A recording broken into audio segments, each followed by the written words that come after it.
Hey, salut les gars, c'est Alex, content de vous retrouver aujourd'hui pour une nouvelle petite vidéo sur la chaîne Basseur de Bourgogne. Alors aujourd'hui, petit sujet d'actualité, sujet de saison. On va parler de la pêche du black bass pendant la canicule, donc pendant les grosses chaleurs.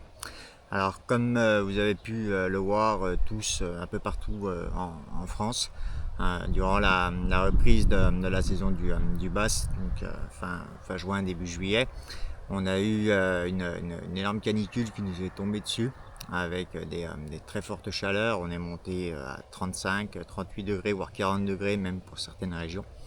Et ça a compliqué la pêche pour bon nombre d'entre nous qui pêchons le bass dans beaucoup de régions en France. Certaines régions ont été un petit peu plus épargnées et ont eu des chaleurs un petit peu moins fortes et les mecs ont pu quand même faire du poisson. Mais globalement, un peu partout, ça a été un début de saison quand même assez compliqué dû aux fortes chaleurs. Ce qui se passe en fait pendant la canicule, c'est que beaucoup de gens ont cette idée dans la tête de se dire que le black bass ne craint pas les eaux chaudes, ne craint pas la chaleur, et que c'est un poisson qui se pêche très bien, même par forte chaleur. C'est pas totalement faux, c'est vrai, c'est un carnassier qui, par rapport à la plupart des autres carnassiers, c'est un poisson qui résiste très bien aux grosses chaleurs, aux fortes chaleurs et à l'eau chaude. Mais malgré ça, ça reste pas confortable pour lui. Des eaux qui vont être vraiment des bouilloires, des soupes comme je les appelle. Ça va forcément impacter les poissons, même les black bass, et ça va les gêner et ça va pas être confortable pour eux.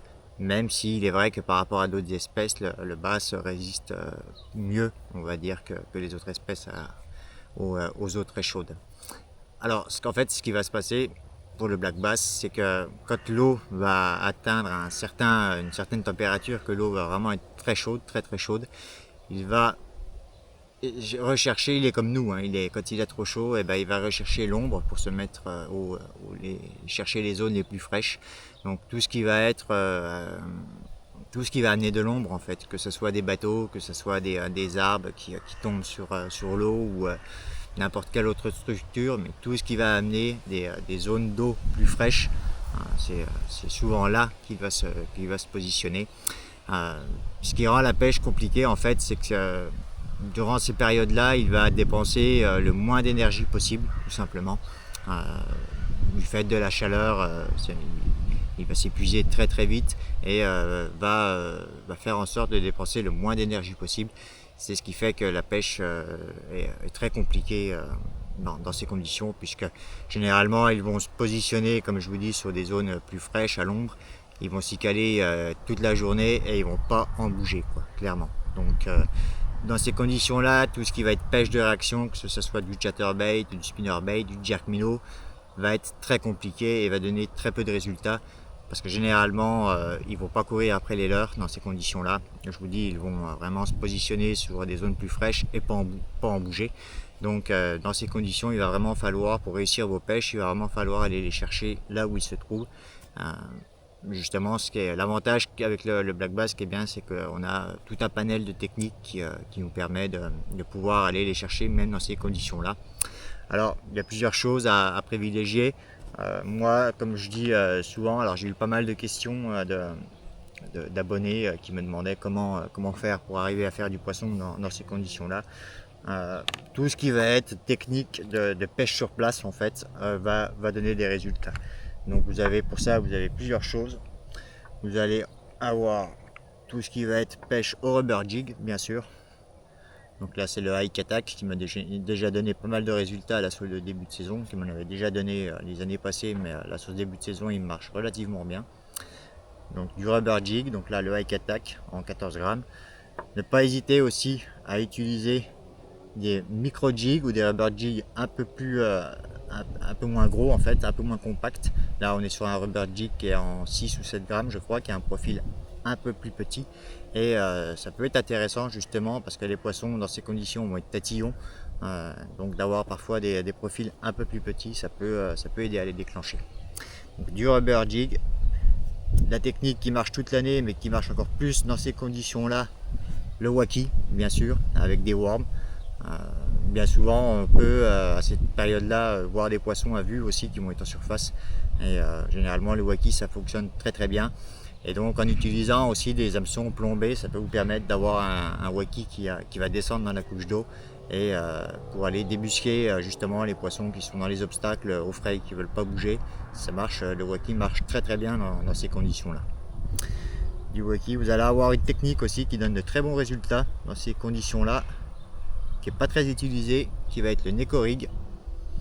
Donc le neko rig c'est quoi? C'est un leurre de type très souvent worm, donc plus ou moins parfois vous avez des petites fossiles comme ça ou des petites caudales avec des bulles d'air, et en fait on va venir tout simplement lui mettre un insert à la tête comme ceci, ce qui fait qu'en fait votre leurre ensuite vous allez placer votre hameçon simple là comme ça sur le milieu, et en fait ça va avoir un leurre qui va se déplacer comme ça sur le fond, hop, hop, hop, comme ceci. Et ça c'est pareil sur des poissons tatillons difficiles, ça peut donner de très bons résultats. Ensuite, une technique à ne surtout pas négliger dans ces conditions, qui est sans doute le moment où ça donne le plus de résultats, ça va être le Ned rig. Donc voilà, soit avec des petites crocs comme ça, ou avec des petits vers comme ça, des petits worms. Donc voilà. Ça, c'est pareil, hein, le Ned rig, durant les fortes chaleurs, ça donne de très bons résultats, hein. Comme je vous dis, c'est toujours la même chose. On est sur des poissons tatillons qui vont rester calés là où ils sont, dans leur zone plus fraîche, qui vont pas bouger. Donc justement, le Ned rig, ça va vous donner vraiment la possibilité d'aller les chercher sur place avec des toutes petites animations minimalistes. Et dans ces conditions, c'est redoutable, et c'est très souvent comme ça qu'on arrive à les déclencher. J'ai déjà fait quelques poissons là sur ce début de saison quand il faisait très chaud, et c'est une technique qui a très bien fonctionné. C'est vraiment une technique que je conseille durant les fortes chaleurs quand l'eau est très chaude. Encore une fois, hein, sur des poissons qui vont être très difficiles, le Ned rig c'est son avantage, ça permet de déclencher des poissons très tatillons. Ensuite, une autre technique qui est assez redoutable, qui est le cheeky head, qui est une technique qui est moins connue là aussi. Donc là, le principe est simple, c'est une tête bombée plate comme ça, avec un hameçon qui va remonter. Vous allez venir mettre, généralement on utilise des grands worms sur cette technique. Vous allez visser la tête du worm là sur le petit ergot, et ensuite vous allez venir repiquer votre worm. Donc là j'en ai pas, mais ça va vous donner quelque chose pour vous montrer, comme ceci. Donc ça va être posé sur le fond comme ceci. Et voilà, et ça c'est pareil, un peu dans le même principe du Ned rig. C'est une technique qui va vous permettre de pêcher sur place, d'aller les chercher là où ils sont. Et l'avantage avec le cheeky head, c'est que vous allez pouvoir proposer des formes des worms en fait un peu plus gros, pour aller parfois chercher les plus gros poissons. Ça peut être très intéressant. Mais globalement, moi je vous dis là, sur ce début de saison, pour ma part, moi ce qui a fonctionné vraiment le mieux, ça a été le rubber jig. Le rubber jig et les worms aussi en waki. J'ai beaucoup utilisé, pour ceux qui me suivent, j'ai beaucoup utilisé le spanky. C'est pareil, hein, le spanky c'est un worm qui donne de très bons résultats quand les bases sont difficiles et qui veulent pas bouger. Vous armez ça avec un simple hameçon simple ou un petit hameçon plombé, et c'est redoutable, ça permet vraiment d'aller les déclencher. Généralement, même quand ils sont calés dans les structures au frais, si un spanky leur passe devant le nez, c'est rare qu'ils y résistent. Et moi ça m'a permis de faire de superbes pêches et de déclencher mes plus jolis poissons. Donc le spanky c'est vraiment un worm que je conseille dans ces conditions là. Mais encore une fois, hein, le rubber jig c'est vraiment celui que j'ai le plus utilisé, qui m'a donné le plus de résultats. Ça permet encore une fois de vraiment aller les chercher dans leur zone de confort. Je vais vous mettre un petit extrait là tout de suite pour vous présenter une action de pêche avec un rubber jig, justement pour vous décrire un petit peu les zones à rechercher aussi, les spots à rechercher. Ça vous permettra de voir un peu les zones à pêcher. Donc je vous mets ces petits extraits les gars, et je vous reprends tout de suite après.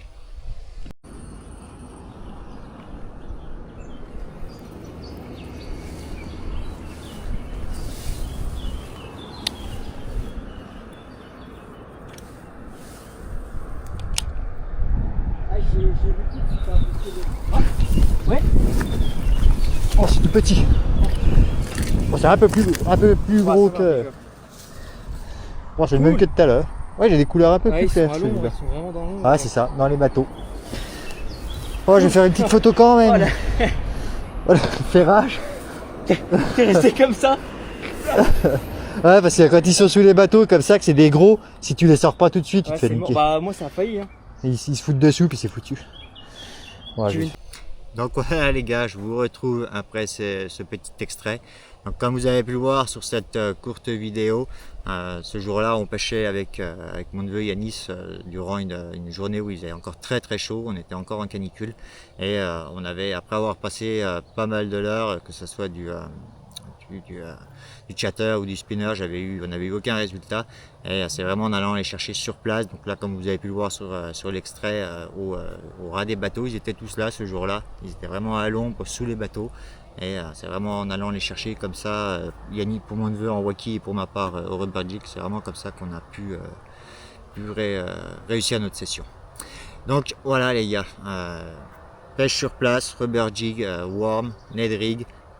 Vous cassez pas la tête à essayer de pêcher les bordures à pléno, au spin-up. Je dis pas que ça marche pas, ça peut vous déclencher des poissons bien sûr, mais tant que l'eau est chaude à ce point-là, il faut vraiment essayer de privilégier des techniques plus lentes et des techniques de pêche sur place en fait. Donc voilà les gars, écoutez, j'espère que cette petite vidéo vous aura aidé et vous aura éclairé un petit peu sur la façon de s'y prendre pour le black bass durant ces fortes chaleurs, en espérant que ça finisse par baisser. Alors là, les températures extérieures ont commencé à baisser, mais bien sûr, l'eau est encore très chaude et il faudra encore, je pense, pas mal de temps, quelques semaines avant que l'eau redescende à des températures plus convenables et plus confortables pour les black bass. Si la vidéo vous a plu les gars, un petit like et pour ceux qui ne sont pas abonnés, on s'abonne. Moi ça me pousse à continuer et ça aide à faire grandir la chaîne. Aujourd'hui on est à 300 abonnés, 301 abonnés, donc la chaîne continue à grandir et c'est que du kiff pour moi et je vous en remercie, c'est grâce à vous. Je vous dis à la prochaine les gars et surtout gardez la pêche. Bye.